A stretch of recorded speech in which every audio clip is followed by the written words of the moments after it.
BFM Business, spécial sommet BFM Patrimoine. Troisième édition du sommet BFM Patrimoine qui se tient cette année au Carrousel du Louvre. Ça sera le 25 novembre prochain à Paris.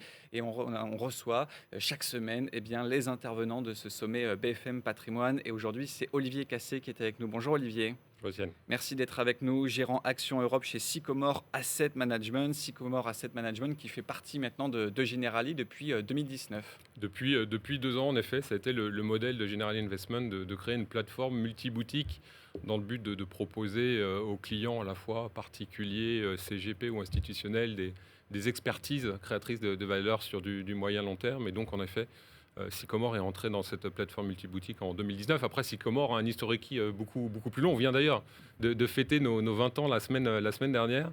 Et donc, on a été créé en 2001 par des associés fondateurs qui avaient l'ambition d'humaniser l'investissement et de démontrer qu'on pouvait délivrer de la performance tout en donnant du sens à son investissement. Et de ce fait, c'est vrai qu'on a une grosse conviction qu'on partage dans les équipes de gestion de Sycomore Asset Management et que la création de valeur d'une entreprise n'est durable dans le temps que si au final elle est partagée avec l'ensemble de ses parties prenantes. Et donc, avant tout investissement chez Sycomore Asset Management, nous allons analyser, étudier le comportement, les pratiques, les politiques de l'entreprise vis-à-vis de l'ensemble de ses parties prenantes. Et donc, on a développé toute une gamme de fonds, actions thématiques, plus des fonds flexibles et des fonds crédits qui suivent cette logique-là. Donc, aujourd'hui, on gère environ 9 milliards d'euros d'encours.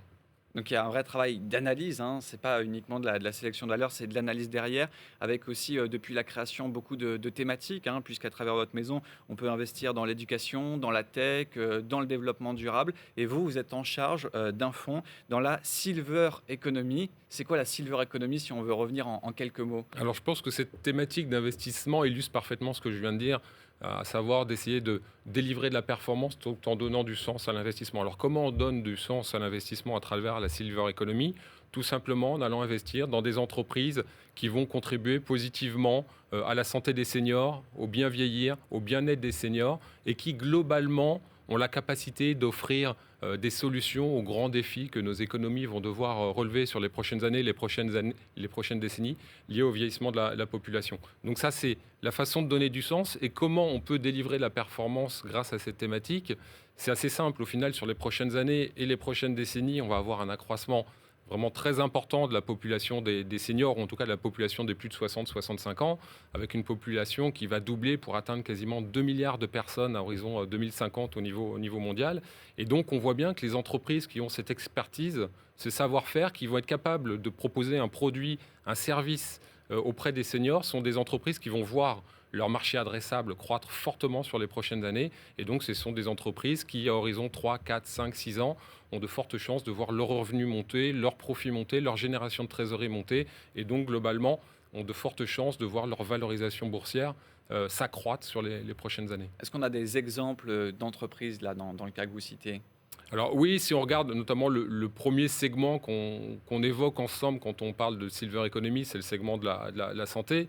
Donc c'est vrai qu'il y a différents types d'acteurs qui peuvent être investis au niveau de la santé, des acteurs qui sont des laboratoires pharmaceutiques qui viennent proposer justement des solutions au traitement, notamment quand on parle des seniors et des personnes âgées, au traitement des tumeurs et des cancers.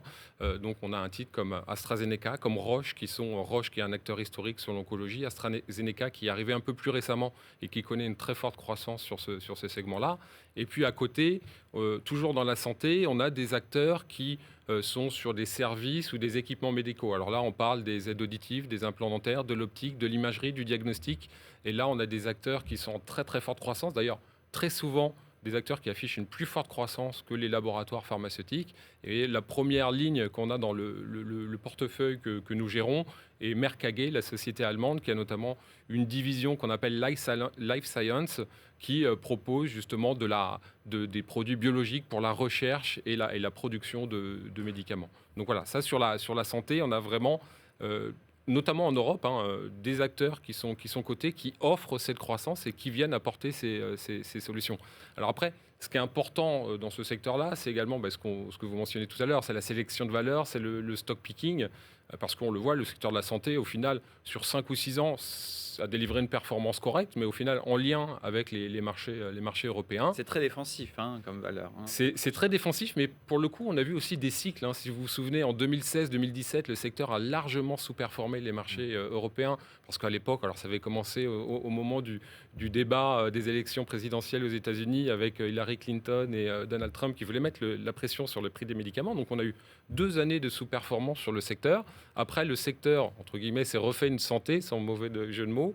Et donc, on a une belle surperformance qui s'est, au final, terminée au 2e trimestre l'année dernière, au moment de l'épidémie du Covid, avec une très, très forte surperformance.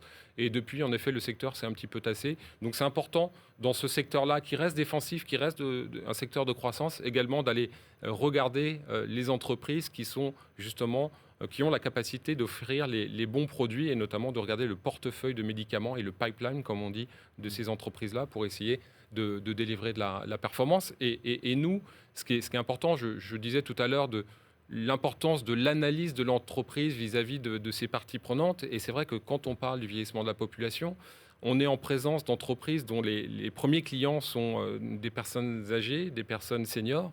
Et on sait que ces personnes-là, parfois, peuvent être fragiles, vulnérables. Et donc, dans notre analyse extra-financière, au-delà de la partie financière, on est très, très attentif au comportement de l'entreprise. Et quand on parle de santé et de médicaments, on regarde bien évidemment l'ensemble des enjeux de qualité et d'effets secondaires du portefeuille de produits.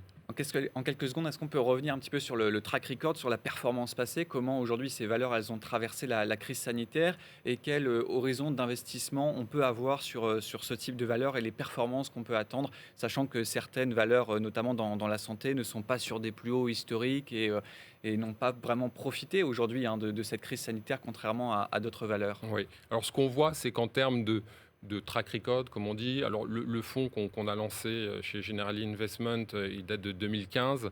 Il a eu un bon track de performance sur la période, avec une surperformance par rapport au marché action. Donc, on est sur des performances en absolu et relatives qui sont très, très bonnes, avec bien évidemment parfois des cycles. Les segments qui ont très, très bien marché sont notamment ceux liés à la santé. On vient d'en parler à l'instant, avec de très, très belles histoires de croissance. Et puis, vous avez à côté des secteurs sur lesquels ça a pu être un peu plus volatile. Mais encore une fois, on investit sur des actions européennes. Ce qu'on rappelle souvent, c'est que, bien évidemment, on n'est pas immune à la volatilité des marchés, mais je pense que nos clients, nos CGP savent très bien qu'on investit sur des produits actions et sur le marché actions avec un horizon d'investissement de 5 ou 6 ans. Et à cet horizon-là, en tout cas, depuis qu'on a lancé ce fonds donc en octobre 2015, ça fait quasiment 6 ans jour pour jour aujourd'hui, un autre anniversaire, on est capable de délivrer une belle performance sur la période. Merci beaucoup Olivier Cassé qui était donc avec nous, gérant ISR Action Europe chez Sycomore Asset Management. BFM Business, spécial sommet BFM Patrimoine.